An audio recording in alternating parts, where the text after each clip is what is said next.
Hello and welcome to the Table Talk Wednesdays here at the CDL Cafe, where leadership isn't just talked about, it's challenged. This isn't your typical leadership conversation.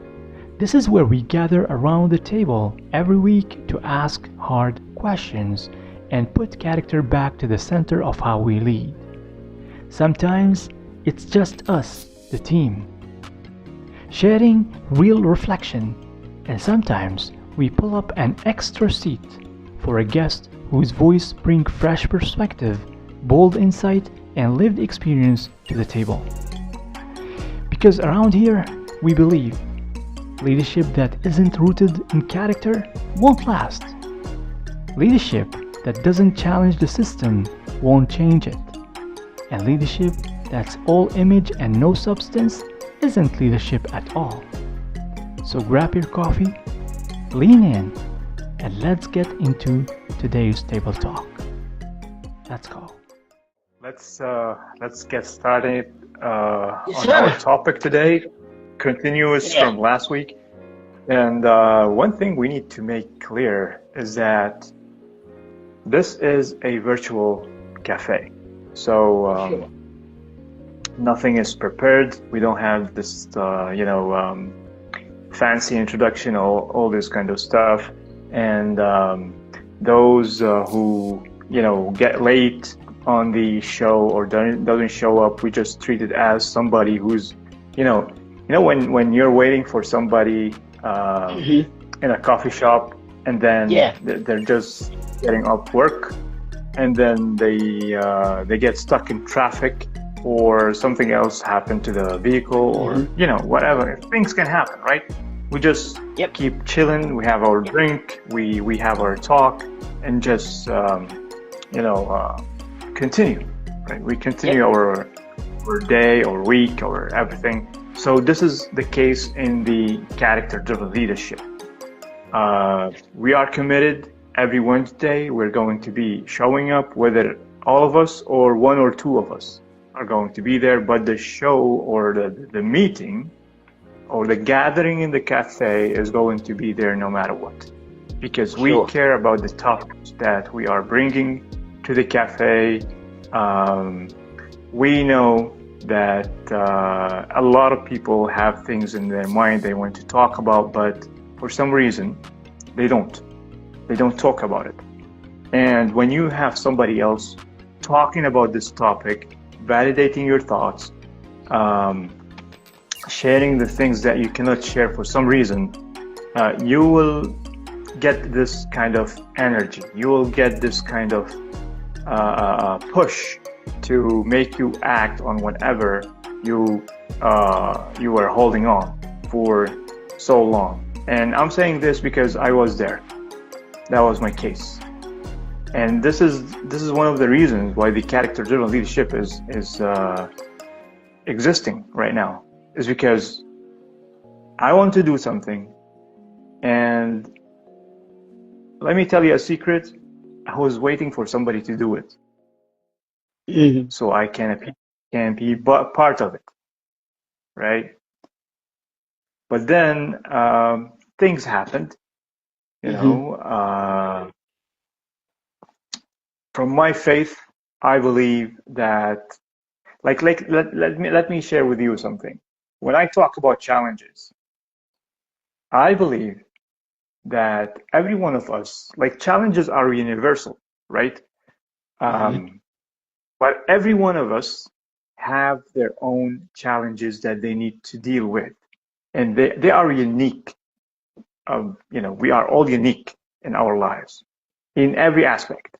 Challenges, opportunities, success, whatever the thing is, even we have our own definition of success. We have our own definition of leadership, which I call perspectives. And when I call it perspectives, I have respect for all the perspectives because it adds to my perspective. It can make me improve, or it can be something that I need to avoid to protect my perspective. Either ways, I love perspectives. Anyway, when we talk about challenges are universal, but yet unique to everyone. And to me, that's what I believe, that challenges comes in a form that fits our capacity, in a form that fits our fear, in a form that fits everything that is related to us. Like, for example, I was putting the the idea of the character-driven leadership aside, waiting for somebody to do something, to initiate something, and I'm going to be a part of it. But then challenges came, things came in my way that forced me to take the first step, even when I was scared, even when I didn't have the resources, even when I had nothing in hand, even when I had doubt, or the kind of self-talk. What I'm saying is, the thing that you fear, the thing that you doubt, the thing that you are scared to act on, guess what? Your challenges are going to put them in a package and it's going to be thrown at you. That's going to be your challenge. Now, for some people, whatever you doubt, whatever you are scared of, whatever you are hesitating, it's nothing for them. It falls under their area of strength. They can conquer it. So when you have somebody who comes and underestimate your challenge or underestimate the things that you're going through, trust me, this person did not encounter enough in their life to understand others. When you go through enough experiences, you will be having a heart. You will be understanding others because you've been there. And this is one of the C's that I'm talking about. I'm writing a book right now, and I'm talking about compassion. And I say that compassion never comes from comfort. If you are living your life, all your life comfortable, you will never be compassionate. You will never understand what people are going through, right? So I don't know why, like, I felt I want to share all these things all together, all at once, because I mean, this is what I said, like, nothing is prepared. Things just pop up in the mind, and we just talk about it. And we were talking about traffics and everything, and suddenly I was sharing all this with you. But I hope that what I share right now can light a bulb above your head and make you act on whatever you've been putting on for a long time. So this is it. This is what I wanted to share from my heart. This is what I was thinking about today. And from here, we're going to kickstart our conversation. Dr. McKinsey.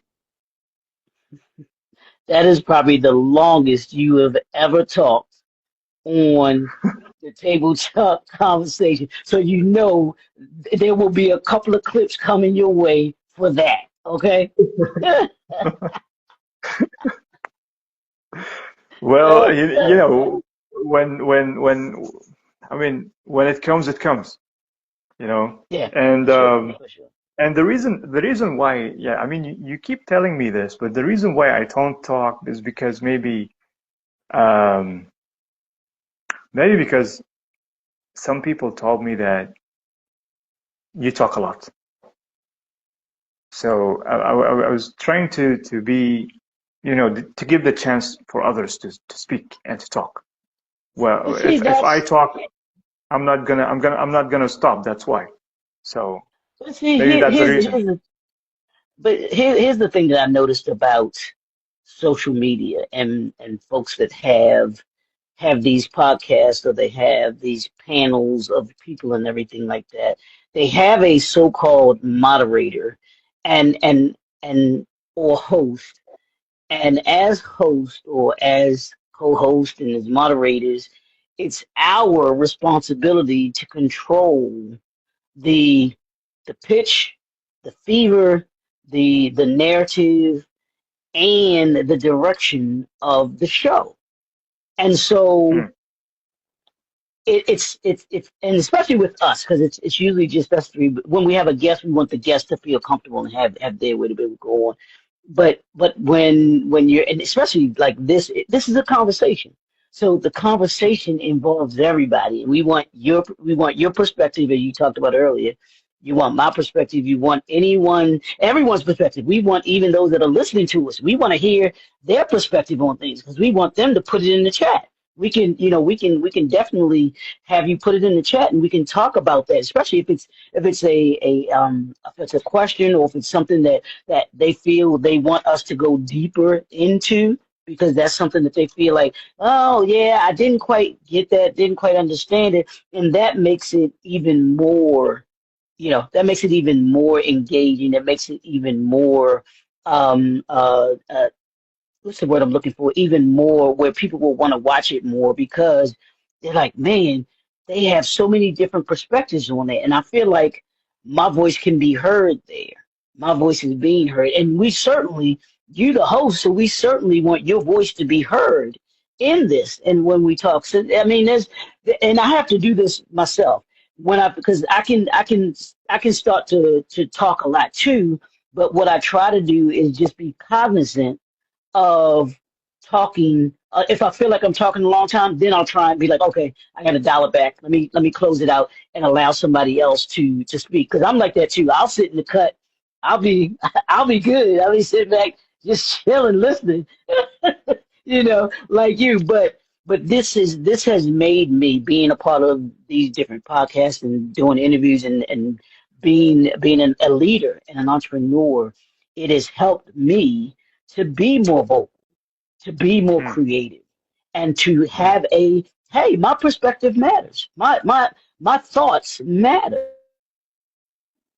I do talk and I do say something, people appreciate my point of view, my expertise that I can bring to the table. So yeah, I definitely don't let your being the host keep you from giving your perspective and giving your expertise and what we're talking about because we need to hear it. We need to hear it, and I know that they want to hear it too. That's what we're here for, you know. Yep, yep. All right. I'm gonna take this permission from you. Thank you. So, we've been talking about the silent crisis, Yeah, yeah. which is leadership without soul. And today I was thinking, like, I don't watch the news. I Hmm. don't like to watch the news Hmm. because not to stay away from negativity and all this kind of thing. This is cliche type of stuff. But because those who are talking behind the screen and it feels like they want to talk and they don't want to hear you talking. They don't want to know what's your point of view or what's your Hmm. response, or it just feels like this. And some things steps on the nerves, you know. And this is also one of the reasons why I thought about talking about this topic that we're talking about today, which is leadership Hmm. without soul. It's the silent crisis. And that's why we want everyone to talk, to share their perspective, because those who are not allowed to talk, they're talking. They're talking too Right. much. Hmm. Hmm. Hmm. Those who are not allowed to talk because there is no substance. So when they talk, they're just excuse me for the word, but they're spitting venom. I mean, they're killing people with their words. They're killing people with perspective without substance. They're not helping anyone except that they're feeding their ego. Hmm. By talking out loud nonsense and saying things that feeds their ego and having a small group of people who don't understand what's going on, but they're just clapping. I mean, come on, right? So So what I thought about, like, the question that came to my mind, and I want to hear your perspective on that, Dr. McKinsey. What does leadership do to teams and organizations, and especially nations, when this leadership is stripped out of humanity? What does it do? The first thing that just came to my mind was what it does is it creates chaos. And we are, whether you want to talk about from a big picture perspective, from government all the way down to businesses and organizations to individuals. When you have leadership without soul, to me, that's leadership without clarity. And leadership without clarity is chaos. Leadership without a mindfulness is empty. It's a shell. It's like it's destructive. It can be destructive because those that may be in leadership and do not have a soul, they don't have a mind for those that they either work with, that they work for, those that for those that they may serve, anything like that. They wind up they're soulless, which means they have no morals, they have no values, they have no integrity, they have no principles, and you have this person who is only, like you were just saying, about self. There's a selfishness as opposed to a selflessness, and trying to move people in a collective direction, collective right direction. So you'll get that person. They don't, and honestly, they're not care to me. They don't care about the destination. They don't care about who gets left behind or what happens, because they only have one objective, and that objective is to get the results that they want for them. To me, that's what I see when I think of leadership without soul. That's what you get. You get chaos. You get mayhem. You ever see? Well, you probably haven't seen it there, but they have this commercial here that they run, and it's for insurance. I can't forget. I don't think it's Allstate, but it's for an insurance company, right? And it's this dude. He's a personality, but he's like this trouble. I think his name is Mayhem, and everywhere he goes, he creates mayhem. It's an accident here. He's walking over here. Tree falls down. It's this constant mayhem that he creates everywhere that he goes. And that's when you have leadership without soul, you're creating constant, consistent mayhem. You have Mm-hmm. there's no structure, there's no organization to what's going on, and you have people walking around kind of like in this fog, in this daze, and it's just okay. And not in addition to that, you have them walking around on eggshells, and it's like, what's going to happen next? What's the next Mm-hmm. bad thing that's going to happen next to me or to us? And that is the worst feeling to me that you could ever have as an individual, you could have as a government, you could have as a people. And that's the craziest thing in the world to me.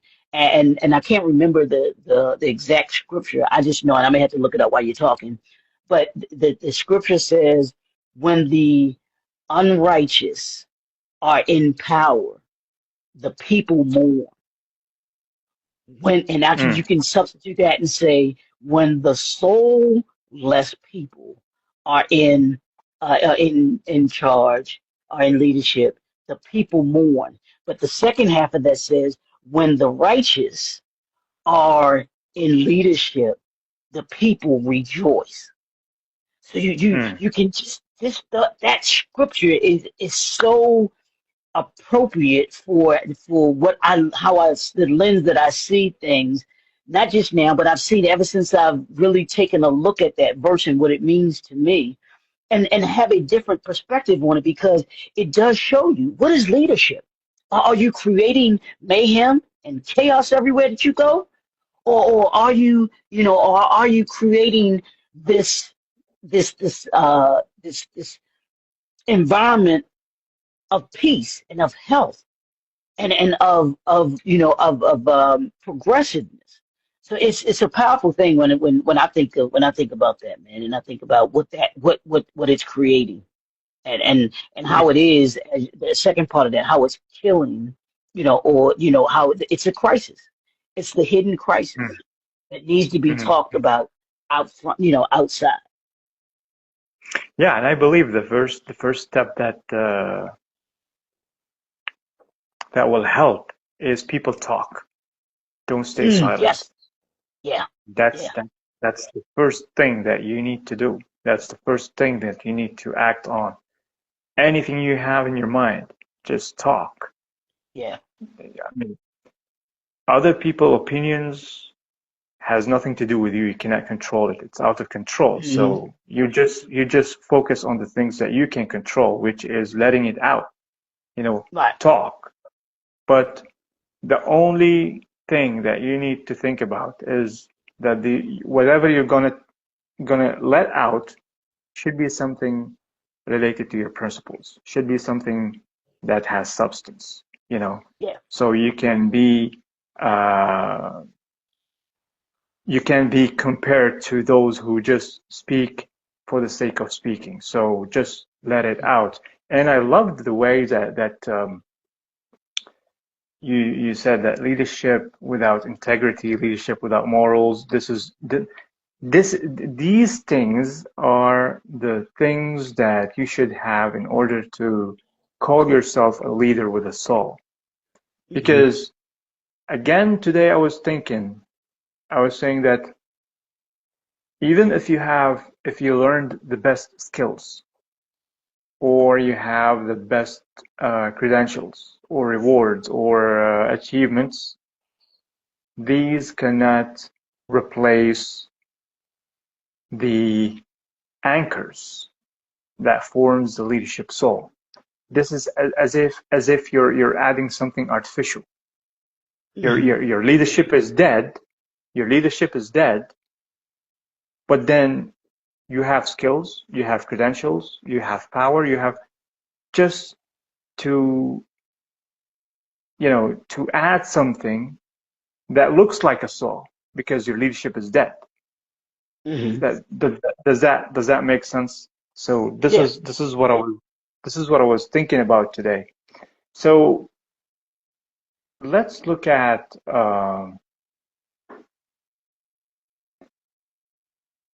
let's give the perspective to those who are listening to us. The leaders who lead without a soul, how do they perform when it comes to trust?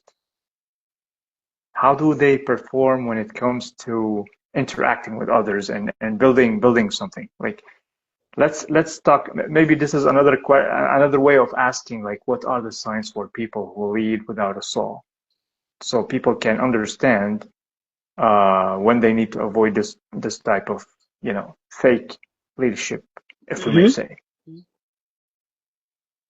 No, and this ties right into what I've been, my topic for this week that I've been dealing with for my podcast, my brand new podcast, has been greatness versus gimmick. And Mm. I asked the question, are you just a gimmick? Are you just running gimmicks? Are you just someone who is just about being artificial and it's all an act?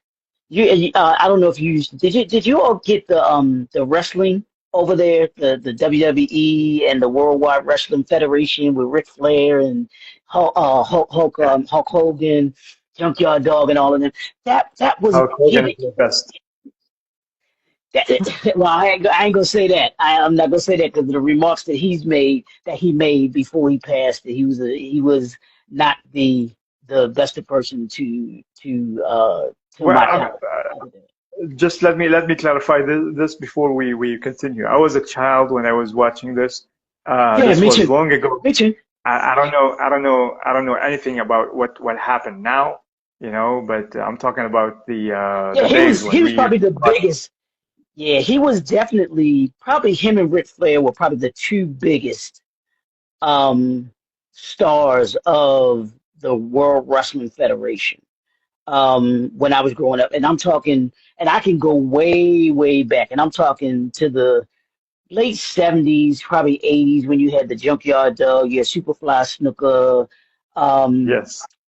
it's just it was just a whole bunch of them, but it wrestling was and still is a gimmick. It's a gimmick, Mm, yes. and Yes. it's and so what I talked about was greatness versus a gimmick. And are you as a leader? If you're a leader without soul, you're a gimmick. You're a pretender, as you say. You're a pretender. You're a move. You're a What did you say? What was the other one? Did you say mover? Was it mover? Mover. Yes. Mover. Yeah. So you have they're movers and pretenders because they're not being authentic to who they truly are. And I Mm, did like today specifically, my topic was authenticity over appearance. So you're someone who is a leader without soul. You're just an appearance. You're just someone who's there, and mm, there's nothing substantive about you. You don't have mm. you're like I talked about was it last week when I talked about the cotton candy.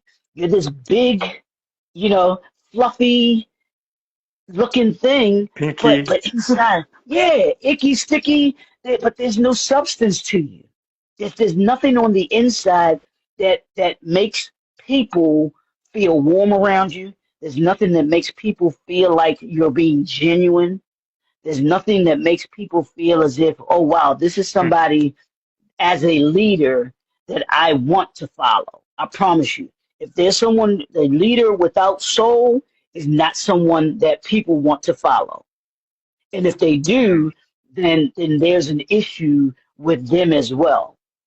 There's an attachment to it for whatever reason for them to be able to, to be able to follow someone who does not have substance, someone who doesn't have anything within them that shows that they care for other people, that they're going to have the mind of a leader, which is to serve. In order to be a leader, you got mm, to be willing to serve. Those mm. leaders without soul, they're not willing to serve. They're not willing. They don't serve anyone but themselves. They don't serve anybody but themselves. At the end of the day. You know, funny when now while you're talking, something came up to my mind, Hmm. and I also want to hear your input on this because most of the entertainment, um, I'm not saying all of them, but most of them Hmm. was created in the States, like the well-known entertainment. Uh, what do we call it? Entertainment um, shows or programs or whatever, like the Hmm. WWF, the Yeah. pretending and everything.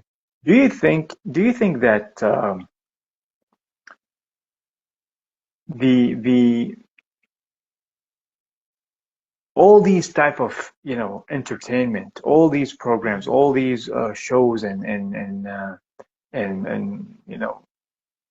movies or whatever the thing is, do you think they played a big role in um, sending this mixed signals around authentic leadership or responsibility or everything that relates to true leadership? Yeah, I think that and Malcolm X put it like this, and he said this years ago. He said that media is the most powerful tool in the world.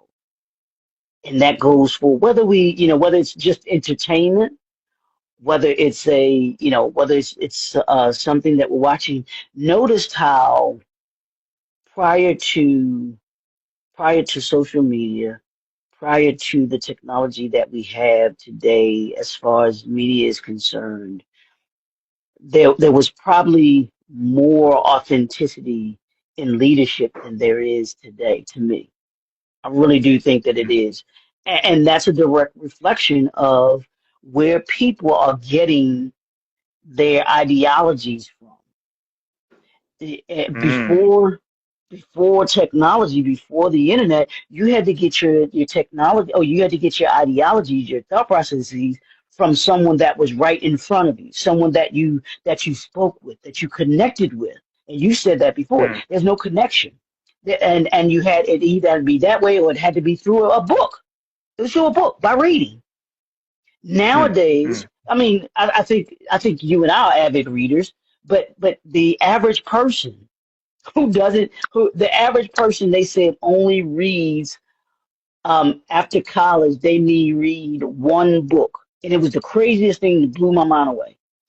And but there are some of us who are avid readers because, one, it increases your vocabulary, but it gives you the ability to be able to connect with certain things and certain people, and it moves you. That the reading books was that connector piece that drove your ideologies, the way you thought, the way they move. But now that we have the social media thing, it does drive what take a and notice this. And I don't know how much you're on social media, but take a look at, how do you think that the algorithms work in social media? And this is why I say that we're addicted to chaos, because the majority of the things that we see on social media, that everything that is social media is about chaos. It's about not having to think. It's about being superficial. And when mm, you'll hear people on social media say, well, yeah, the different platforms, oh, that's not real, because people are pretending. People are intentionally pretending. That's the craziest. So if I am a leader, and I'm trying to cater to people, and I'm trying to cater to an organization, I'm trying to cater to things, I'm being taught that I have to be superficial in order to be able to be successful. And that's, I mean, you could take a look at just, I mean, and we got it back in the day too. Even, and I don't know if y'all saw this over there or not, but even Robin Leach's The Lifestyles of the Rich and Famous, the entertainers and all that. It gave you this fantasy lifestyle. It wasn't a fantasy for them, but for the average person, it was fairy tale. It was a fantasy. It was mm, make pretend, because they weren't going to experience that. It was always given the hope that you could, but it was a manipulation. Just like the mm, internet today is a manipulation in it. And if you're not careful, you become that soulless leader, and it is what is taking over our society today, because the so-called leaders have become silent, and it's created mm. the crisis that we're in now. Not just it's global. That global crisis of leadership that we have, that we're talking about today. Mm, mm, mm, mm, mm. Well, um, I mean, I hope that everyone is getting the message and the between the line messages that we're talking about on this issue, Yeah, because it's very important. We are having many soulless leaders created because of what's going on. yeah, And this yeah. is not a coincidence. This is a plan. There is something danger. That's the silent crisis that we're going through. So I hope that we can focus on this point. I hope that we can, um, through this conversation, give birth to new character-driven leaders. People start talking, people start acting. Because what I wanted to ask you is, like, this is related to what I'm going to ask you now. And again, the reason why I'm asking you is because you can give Like if you noticed, every time you're telling me if this is happening over there, if this is happening Mm, over there, you get the point. So the mm. ripple effect is happening from where you are, Yeah, not absolutely. from you get my point. That's why Oh, that's absolutely. why I'm asking you these questions. So do you think that we normalized what's going on in governments, in communities, in organizations? Do you think that we normalized all this, or there are some people who might wake up and change everything around? Or what would Yeah. you say about that? No, I do think that we have normalized it, unfortunately, that it has Mm, become normalized. But I will say this, and here, I don't know about there, but I know here people are awakening. And there, I think people are starting to see the crisis that we're in. And what happens when you become silent? I'll give you a perfect example. Last week, it was a late night talk show host. Name is Jimmy Kimmel. He came on to do a show and he did his monologue and he said some. It's a monologue. Everybody gets nobody is exempt from getting joked on, right? So he does these jokes about our current administration. They didn't like it. mm, So what they did was pulled a power move and told it's an organization that controls the licensing for people to come on air. And so mm, they strong arm and bully folks and say, if y'all don't fire him, you know, we're gonna prohibit you from being able to get the license that you need in order to be able to operate, which is illegal in and of itself. So mm, mm, they take him off the air. And over this past weekend, the company, the big company that owns uh the the the that own the station and everything like that, or own like the station, whatever, the big person, people started to unsubscribe from their from their company because you have they have what's called subscriptions so that you can watch all of the shows that they have on there. So people started canceling their subscriptions. They lost in 3 days. Oh, it was just over maybe around $3 billion mm. because we're not taking this, and our dollars matter. And if you're going to silence him, which is what they did, and which is for our country, that's the First Amendment. Our First Amendment right is to freedom of speech. We can say what we want, how we want. Only thing you can't do is you can't run into, as they say, you can't run into a movie theater and scream fire. You can't do something like that because that causes destruction. You can't do something like that. So, Got it. Got it. but you can say things, and even the First Amendment right gives even someone that you totally don't agree with, it gives them the right to be able to say what they say. But you don't have the right to you don't have the right you don't have the right to you don't control the consequences of what you say. You say what you want to say, if you say the wrong thing to the wrong person, yeah, some some things could happen. But they wound up losing $3 billion because people said, you know what? No, we're not going to allow you to take away our our First Amendment right. We're not going to allow you to, and they woke up to doing that. So what it shows when you don't keep silent, there are things that will get done, but it's up to you to not be silent. Just as when those leaders who are silent, who are who have substance and who have soul, if they keep silent, all the ones that don't have soul and create the crisis, it grows bigger.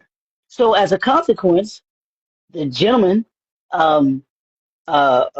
Jimmy Kimmel, they put him back on the air last night because the company, Mm. they were afraid of losing all of the money that they were losing. And so we've got to understand that there is power. There's power in our voice. There's power in our minds. There's power in having morals, having values, having integrity, and having principles. And when you allow people to make you suppress them and keep them under, they're going to keep on doing it until you decide to do something about it. And you're responsible enough to stand up for it and say, you know what? No, I can't keep quiet about this anymore because it's destructive. It's destroying us as a society, and we can't allow that. And so when I do believe when the pain gets too high for people, that's the only time that you'll start to hear people begin to use their voice and not be silent anymore, and to be able to say, you know what, no, we've got to do something because all they're going to do is just keep on beating on us, pounding on us, and keeping on. That's the same thing that they say about a bully. The one way that you defeat a bully is by fighting the bully because the bully is afraid, understanding that the Mm. bully is afraid. And when you stand up to the bully will cow down, or at least if nothing else, it'll understand, hey, this person is not going to back down, so I'm gonna leave them alone. I'm not going to bother them because I know that they're going to fight back. But when you fight Yeah. back, it gives you the strength of, and there's strength in numbers too. You can't just be an individual doing it. So you can't just be one leader. I mean, one person trying to lead. You have to have a collective. And we talk about in Right. football, it's not just about the head coach. The Mm. head coach has the head coach has the vision and the mission for the team, and they have the game plan. But he has to have a head coach must have it must have the captains. It must have others on the team, the actual players that buy into what he's talking about, because they're the ones that can relate it to the lay players, and then it has a little more authenticity to it. And that's Mm. how we have to see leadership when we reflect the soulful leadership as we're doing here right now. When that's being reflected, then hopefully the others will see it and be like, you know what, yeah, they kind of right, they on to something right here. Yeah, I feel the same way. I gotta speak up and stand up too. And another and Mm. another, it begins to have the snowball effect. Love it. Love it. Love it. Man, we're having a lot of things to be, to take away from this Yes. episode, and you can extract things from so many statements that we mentioned Yeah. right now, and there are, as I said, messages between the lines. So thank you so much for sharing all this, Dr. McKinsey. This is so powerful, and that's going to add a lot for this episode for today. Yeah. And I believe that there will be part three. We have to keep on talking about this. We Yeah. have to keep talking about it because people must wake up. Like now, when you were talking, again, I'm going to emphasize on what I said at the beginning of this talk. I'm writing something, and I've written that compassion doesn't come from comfort. This is Mm. related to what you Hmm. just.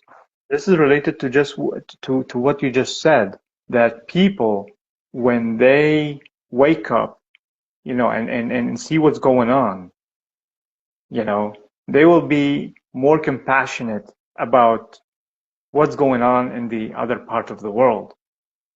You Mm. know,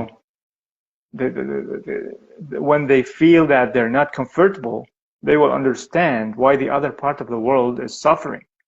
Therefore, Right. they will be able to be compassionate, and they will be able to take the necessary actions that need to be taken to speak up, you know.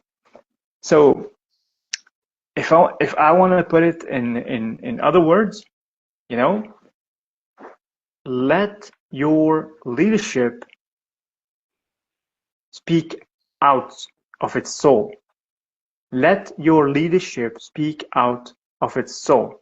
And if you don't know how to make this happen, Dr. McKinsey just gave you the recipe, or he just mentioned what is included in the leadership soul. It's your integrity, it's your words, it's your principles, it's your values. These are the anchors of the leadership soul. So when you give your leadership life, when you give it soul, it's going to be impactful. It's going to be effective. It's going to be contagious to those around you.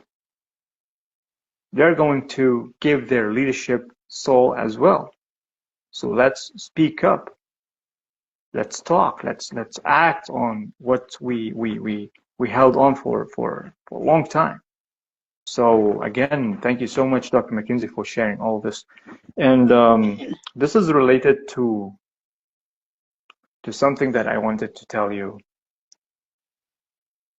How does it look like if we're saying leadership with soul, practically?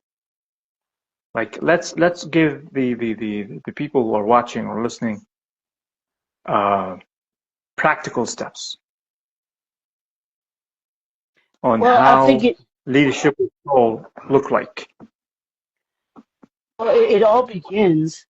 It all begins with your mindset, and I think I tell leaders and I tell the clients that I deal with, the first thing that we deal with has nothing to do with your product or your service.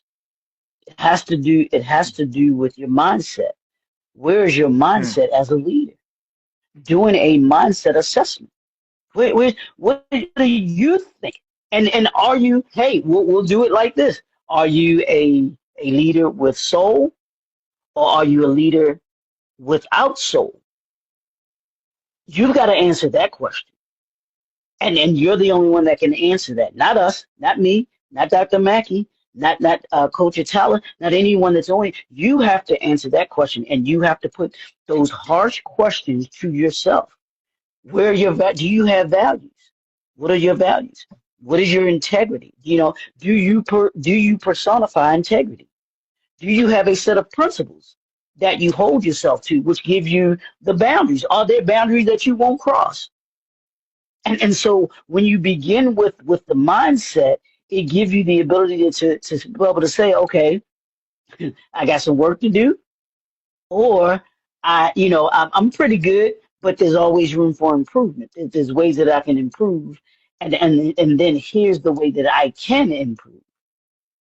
So I think as a Hmm. leader, you've got to do a mindset assessment and truly ask is that you are as a leader. And once you do that and understand which side of the fence that you're on, which ones that you're either on, and you go down and you take a look at, and ask yourself, you know, if you don't have a value statement, create a value statement, Hmm. something that you hold yourself accountable to. If you don't have a set of principles, what I call my PVS and BVS, my personal value system that I hold myself accountable to, which is, am I using wisdom? Do I have a vision? Am I unique in the way that I'm thinking? Am I just thinking like everybody else? Because everybody else thinks this way, I've got to think this way as a leader. Or because everybody's telling me that I've got to do this, I'm going to do this knowing that it's not the right thing. Or feeling like, I'm just not feeling that inside me that that's the right thing to do. And be willing to go against the grain. You Hmm. got to be willing to do that as a leader. And so when you develop those things and that uniqueness, commitment. How committed are you to the things that you say that you're committed to? Are you consistent? As a leader, are you consistent? Do you show up? Do you show up when you say you're going to show up? Do you do the things that you do? Are those that you're leading, can they count on you? And you can have a conversation with those that you're leading. Ask them, what do you think about me as a leader? And you better be ready to handle it because you may get some answers that you don't like. So you better be thick-skinned and not thin-skinned. Be ready and be willing to accept it and say, you know what?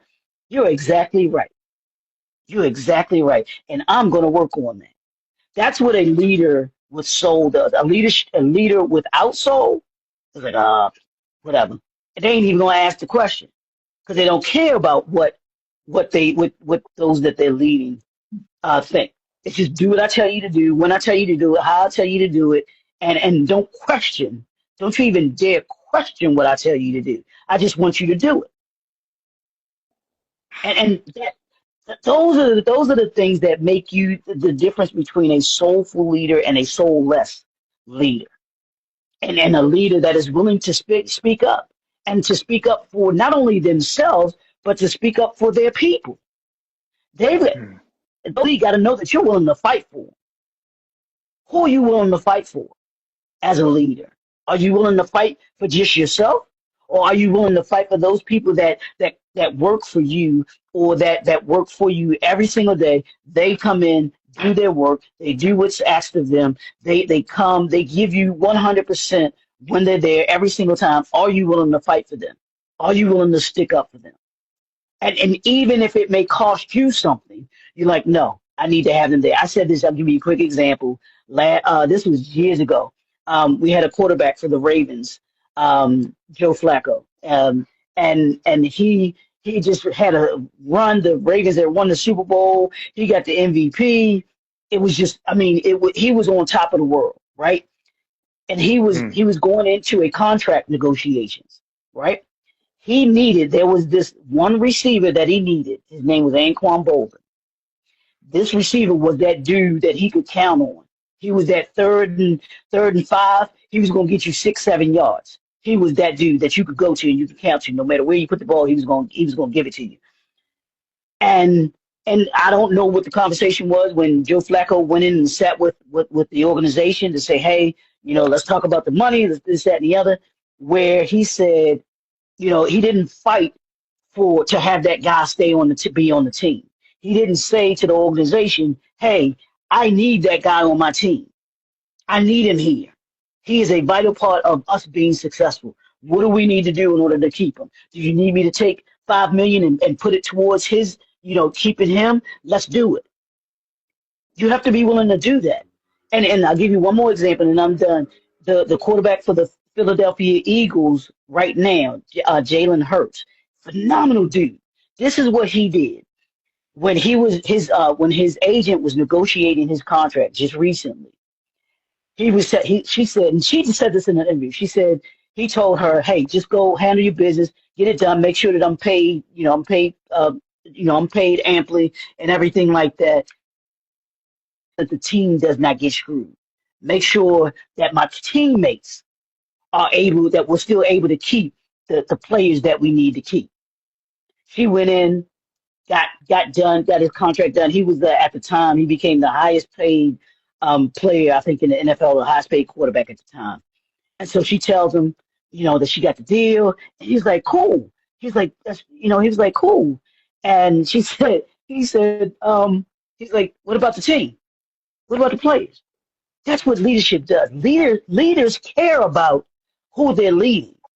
They care about their individuals because I promise you, and I'm sure you've had this too, when you're a leader and you show the people that you're leading that you care about them and that you go to war with them, they will run through a brick wall for you. They will fight tooth and nail for you to make sure that things get done. They will do the work. They'll come to work. They'll make sure that things get done the way that they're supposed to get done. But you got to be a leader with soul in order to do that. A soulless leader doesn't care about people. They like the only thing that they're concerned about is themselves and whether or not they're good. That's it. Awesome. Awesome.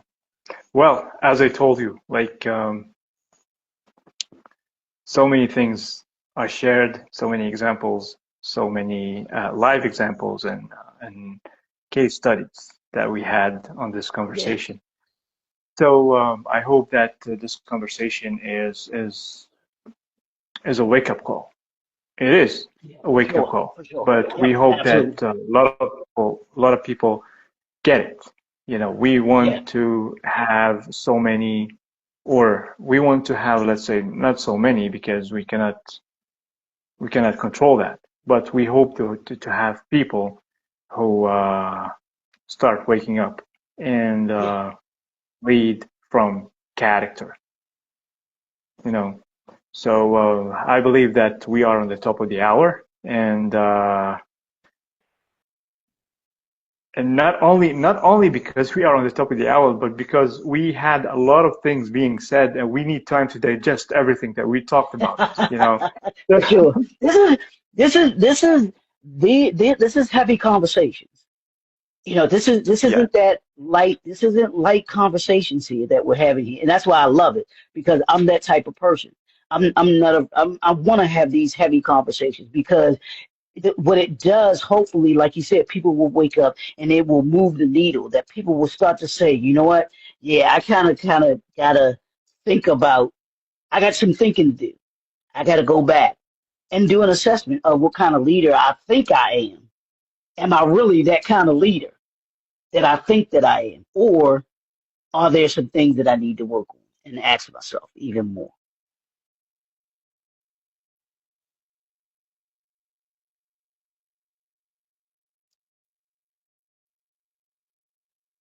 hey Can you hear Doc, you're me? freezing. Yeah. Yeah, go ahead. No, I don't know. Can you hear me now? Yeah, I can hear you now. It Okay. was Okay. No, froze you're for a good. few seconds. Okay. Okay. Cool. Cool. Thank you so much for everything that you shared, Dr. McKinsey. This was, as you said, it was a heavy conversation, Yeah. and we have a lot of things to be digested from this conversation. Yeah. Like talking from my point of view, like when I say it's a heavy conversation and we have to digest, is because we have so many things to extract from what we have Yeah. shared, and I'm a person who takes things and just break it down and write something here, write something there, and add them to a book. And now I'm as I mentioned, I'm writing a book that talks about the character code, how you can Hmm. crack the code and start leading from character. So I'm working on that. I like that.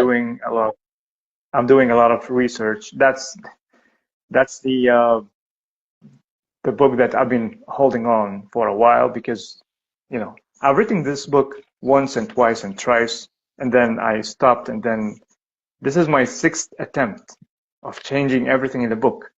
So Really? you can imagine what I'm doing. Yeah. Uh, I finished it three times before that, and then I wrote it for the fourth time, the fifth time. Now, so you can imagine what's going on inside this book. Well, And it would be. these heavy conversations, yeah, these heavy conversations are helping me a lot. And Yeah. here would be my suggestion with your book. Finish the one, and then what you do is any additional information becomes a book two from that. So Yes. then you can create a series from it because like you said, it's just a lot of information that you can include. So don't think you have to put it all in one book. Shoot, you'll be writing a book like was it President Clinton had this book, and I think President Obama has a book too. The book was like 1,000 pages. I'm like, I'm not reading a book of 1,000 pages. Everybody's trying to read that book. But you break it up into you create a series from it. You create a let's say a 3 book, 4 book series. You could go on with it, and in each book becomes an extension. You know, you may have 10 things in the one book. You have 10 things in the next book, and 10 in the next, and 10 in the next. Don't think you all have to put it all into one, encapsulate it all Uh, in one let, book. let, let me let me clarify. I didn't stop writing the book because of the information. It was around the Oh, idea itself. You got my point? okay. Mm-hmm. Yeah, yeah. That Mm-hmm. maybe I need to clarify this. It's not that I've stopped writing because of more information. Like I'm doing what you're saying because I'm writing this book and I'm writing the VIP leader. So these are two separate Nice, books, uh, and nice. these are all extracted from the conversations that we're having, the topics. the questions that comes to my mind that we need to discuss that many people avoid to talk about. So yeah, that's the thing.